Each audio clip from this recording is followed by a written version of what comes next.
Hello everyone, welcome to AKS IAS. This is Santosh Koka. మనం previous class లో trims agreement దీనికి సంబంధించి Doha round different aspects of WTO remaining aspects అనేవి cover చేసుకున్నాం. వాటికి సంబంధించి మోస్ట్ ఎక్స్పెక్టెడ్ క్వశ్చన్స్ ఏవైతే ఉన్నాయో ఈ రోజు క్లాస్ లో డిస్కస్ చేద్దాం.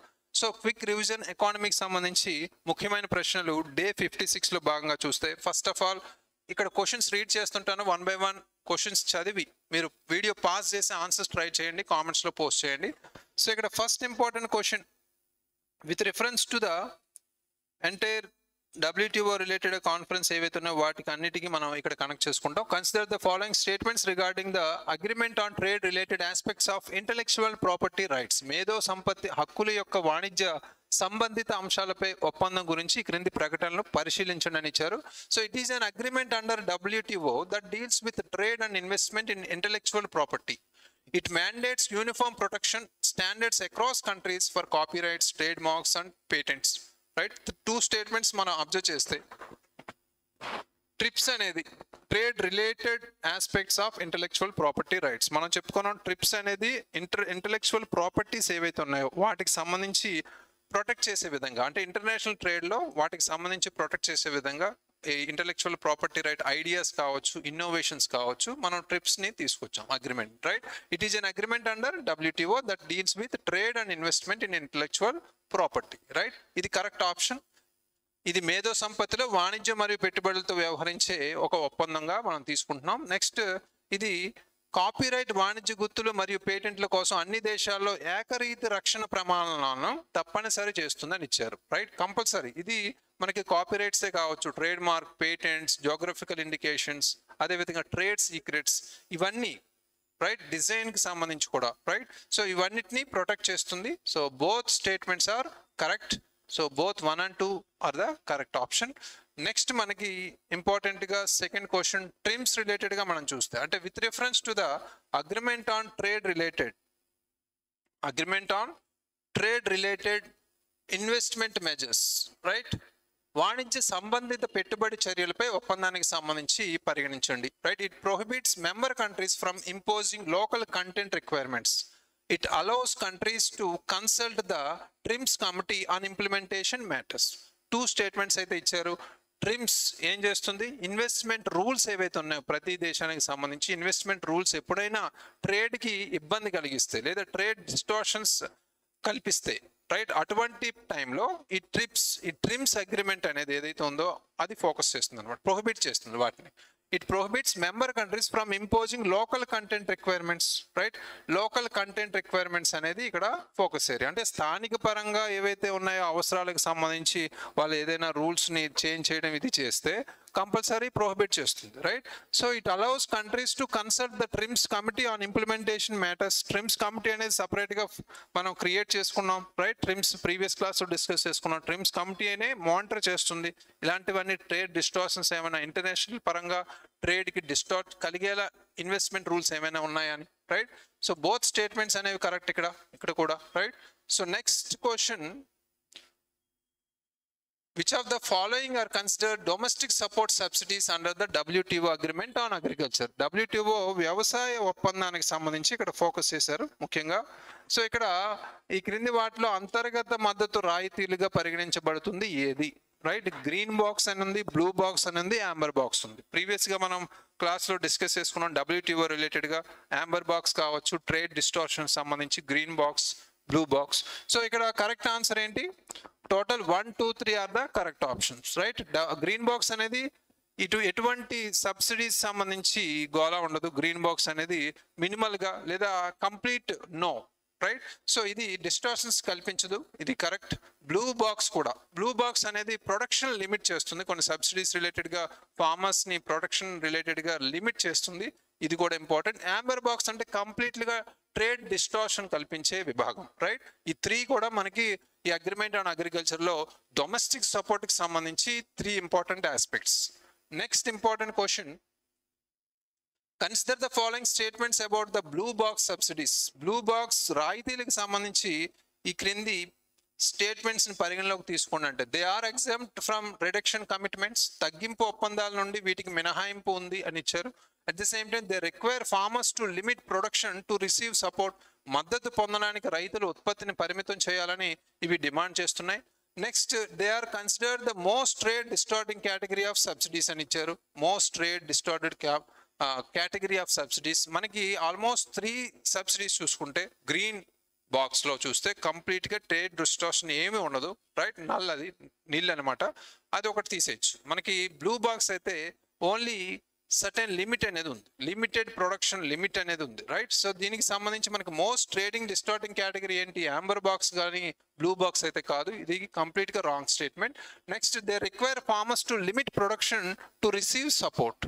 వాళ్ళ ప్రొడక్షన్ అనేది లిమిట్ చేయాలి, ఈ బాక్స్ ప్రకారం బ్లూ బాక్స్ ప్రకారం లిమిట్ చేయాల్సిన అవసరం అయితే ఉంది సపోర్ట్ కావాలంటే, రైట్? సో ఇది ఒక statement correct. Only 1, 2 are the correct options.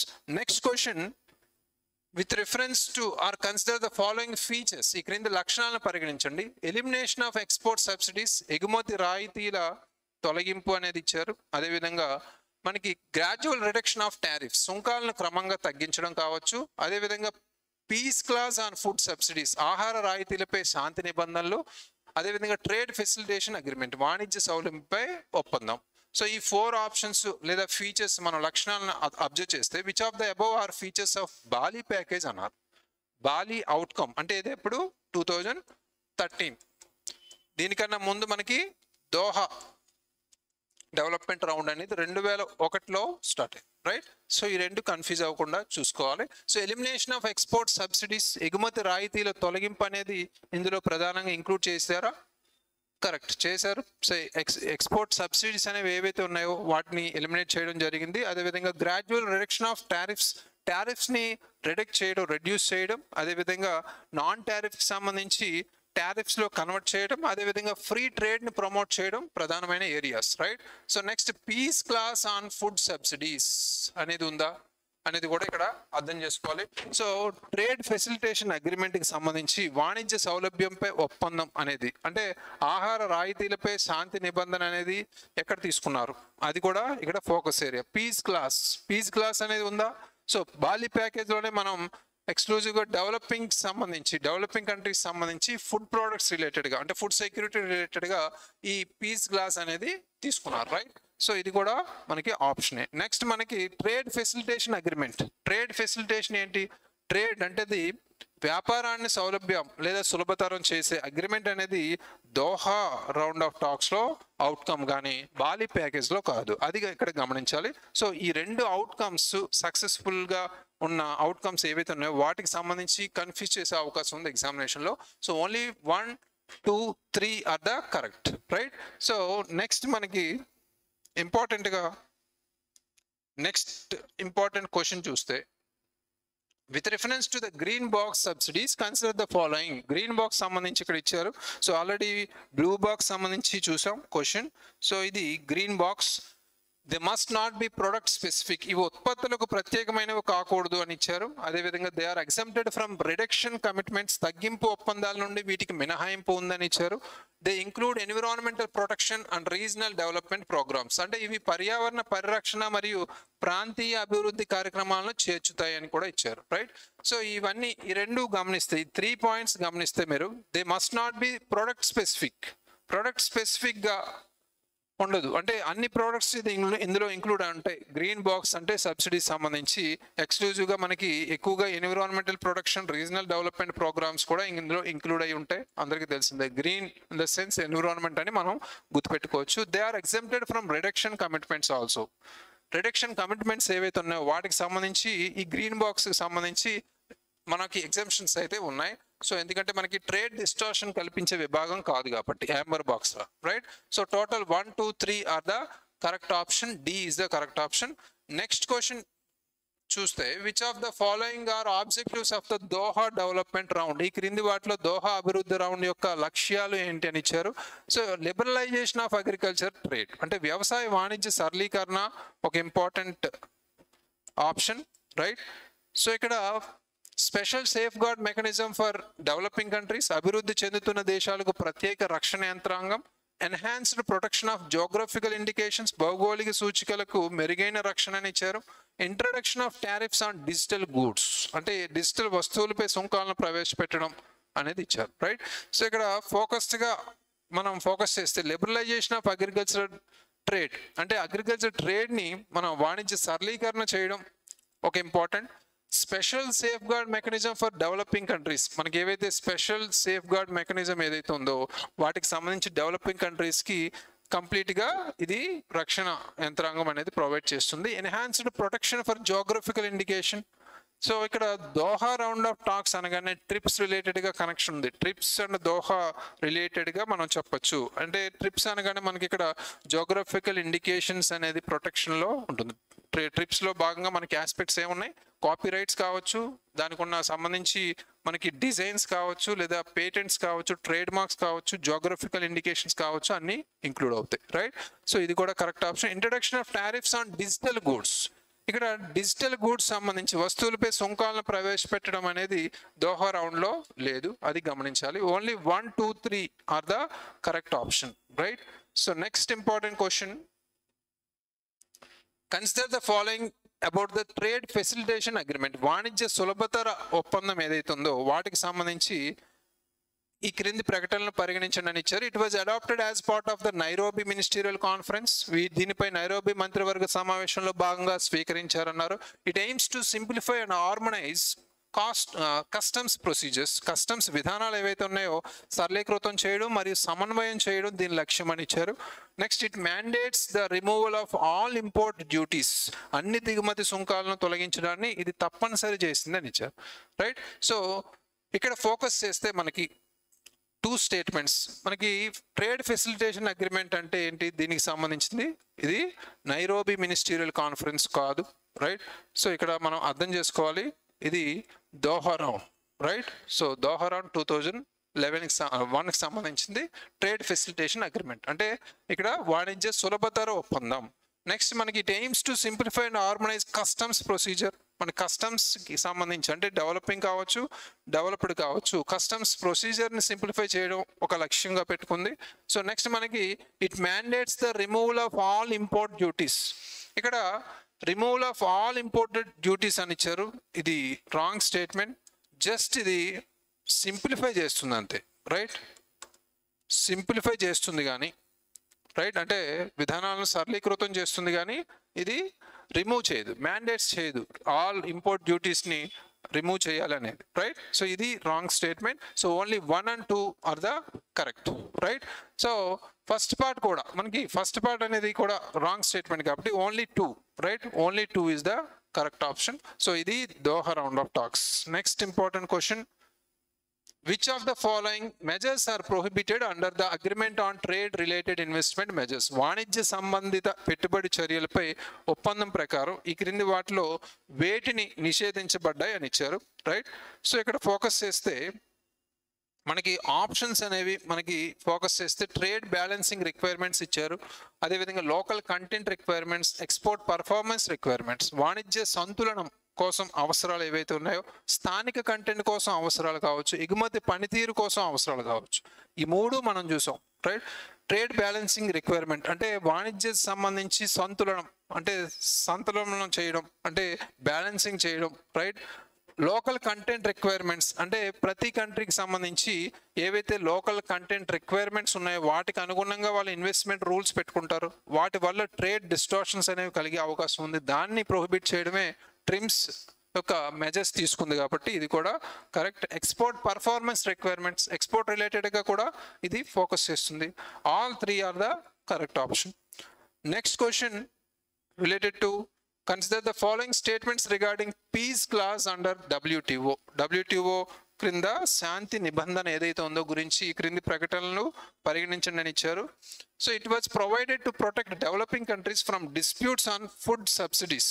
ఆహార సబ్సిడీలపై వివాదాల నుండి అభివృద్ధి చెందుతున్న దేశాలను రక్షించడానికి ఇది కల్పించబడిందని ఇచ్చారు. Next, it provides permanent immunity for breaching the subsidy cap of 10%. ఇది 10% రాయితీ పరిమితిని ఉల్లంఘించినందుకు శాశ్వత రక్షణని కల్పిస్తుందని కూడా ఇచ్చారు. 2 స్టేట్మెంట్స్ గమనిస్తే ఇది ప్రొటెక్ట్ అంటే డెవలపింగ్ కంట్రీస్కి కొన్ని ఏవైతే ఫుడ్ సబ్సిడీస్ రిలేటెడ్గా వివాదాలు ఉన్నాయో వాటికి సంబంధించి రక్షించడానికి ఉంది. అది మనకు తెలిసిందే. ఇది పీస్ క్లాస్ సపరేట్గా మనం అందులో మెన్షన్ చేసుకున్నాం. బాలీ ప్యాకేజ్ అవుట్కమ్ ఇది correct option. It provides permanent immunity అన్నారు, శాశ్వత ఇమ్యూనిటీ అని ఇచ్చారు, ఇది నాట్ కరెక్ట్. ఇది సో అంటే సబ్సిడీస్ క్యాప్ ఆఫ్ 10% అని ఇచ్చారు, ఇది నాట్ కరెక్ట్. సో ఎప్పుడైతే ఇది శాశ్వత రక్షణ కాదు, టెంపరీగా ఆల్మోస్ట్ 4 ఇయర్స్ టెంపరీ తాత్కాలిక రక్షణ అనేది కల్పిస్తున్నారు, రైట్? అది గమనించాలి ఇక్కడ. సో ఇది wrong statement, only 1 is the correct option, right?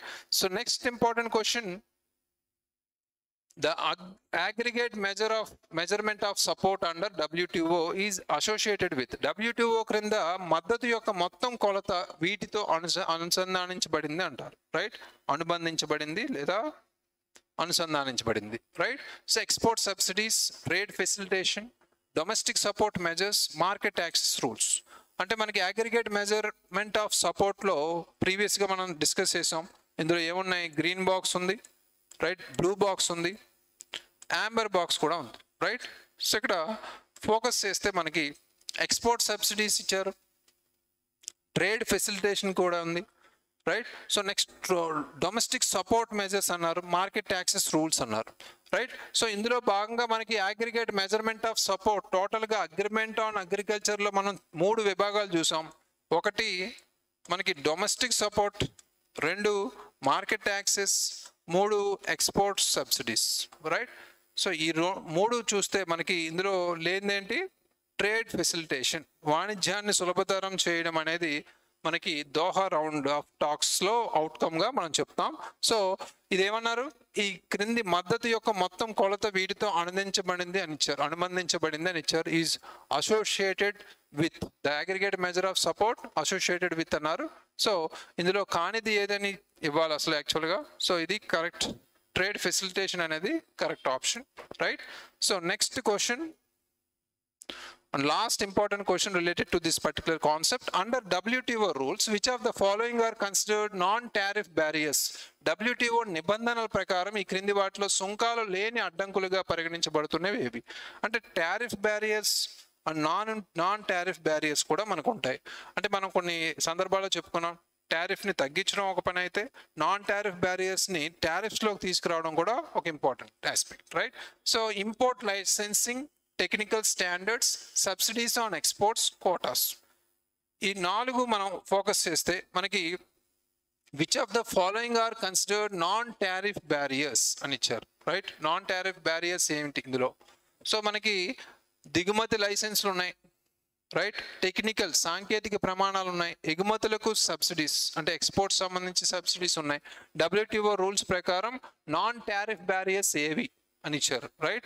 So ఇక్కడ కోటాస్ సంబంధించి ఇచ్చారు, అట్ ద సేమ్ టైం మనకి టెక్నికల్ స్టాండర్డ్స్ సాంకేతిక ప్రమాణాలు ఇచ్చారు, దిగుమతులపై లైసెన్సులు ఏవైతే ఉన్నాయి ఇంపోర్ట్ లైసెన్సింగ్ కూడా ఇచ్చారు. 4 మనం చూసుకుంటే మనకి ఫోకస్డ్గా కోటాస్ అనేది మనకి ఇందులో భాగంగా కాదు, ఎస్పెషల్గా మనం ఇది అబ్జర్వేషన్ తీసుకోవాలి. కోటాస్ అనేది at the same time subsidies and exports, మనకి ఎగుమతులకి సబ్సిడీస్ సంబంధించి మనం ఫోకస్ చేసిన 3 కానివి అన్నారు కాబట్టి కోటాస్ 1, 4 అనేది కంపల్సరీ. నెక్స్ట్ మనకి ఇంపోర్ట్ లైసెన్సింగ్, దిగుమతి లైసెన్సులకు సంబంధించి మనకి ఎక్కడ ఫోకస్ చేయలేదు, అది కూడా ఇక్కడ ఫోకస్ చేయాలి, మనం చూసుకోవాలి. సో ఇంపోర్ట్స్ అండ్ ఎక్స్పోర్ట్స్ సంబంధించిందే మనకి ఇక్కడ ఫోకస్ చేస్తారు WTO రూల్స్ ప్రకారం. బట్ లైసెన్సింగ్, టెక్నికల్ స్టాండర్డ్స్ కానీ కోటాస్ కానీ ఇందులో భాగం కాదు, రైట్? సో ఇక్కడ 2 and 4, right? C option is the correct option. So ఇక్కడ WTO రూల్స్ ప్రకారం నాన్ టారిఫ్ బ్యారియర్స్ కానివి ఏంటి అంటే పరిగణించబడేవి ఏవి అని ఇచ్చారు, రైట్? అవి చూసుకోండి ఫోకస్డ్గా 2 and 4, రైట్? సో ఇవి మనకి టోటల్గా 12 క్వశ్చన్స్ రిలేటెడ్ టు ఈ WTO ఆస్పెక్ట్స్, అంటే రౌండ్ ఆఫ్ టాక్స్ ఏవైతే ఉన్నాయి, ట్రిప్స్ అగ్రిమెంట్ కావచ్చు, ట్రిమ్స్ అగ్రిమెంట్ కావచ్చు, Doha round of talks, Bali package, outcome, right? So ఇవి చాలా important, please revise it. Thank you very much, all the very best.